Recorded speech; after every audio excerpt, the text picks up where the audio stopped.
మిత్రులందరికీ నమస్కారాలు. మీ వద్ద అమ్మే వెహికల్స్ ఏమైనా సరే నా వాట్సాప్ నెంబర్కి ఫోటోలు వీడియోలు కానీ పంపండి. నేను అమ్ముతాను బండ్లు. నేను పెట్టే వీడియోలు మీకు రావాలి అంటే లైక్ చేసి సబ్స్క్రైబ్ చేసుకోండి. నేను పెట్టే వీడియోలు మీకు వస్తుంటాయి.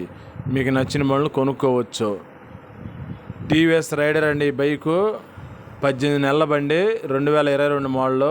వివరాలు కూడా రాసి పెట్టాను, లాస్ట్ ఫోటో గమనించండి. మీకు ఇంకా ఏమైనా డౌట్ ఉంటే నా ఫోన్ నెంబర్ ఫోన్ చేయండి.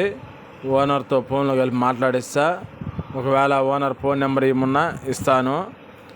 పశ్చిమ గోదావరి జిల్లాలో ఉందండి ఈ బండి. పశ్చిమ గోదావరి జిల్లాలో ఉంది ఈ బండి. బండి రేట్ వచ్చేసి ₹1,00,000 చెప్పాడు. ఈ రేట్ ఏం ఫైనల్ ఏం కాదు. మీకు నచ్చితే మాట్లాడుకోవచ్చు, ఇంకా రేటు తగ్గుతుంది.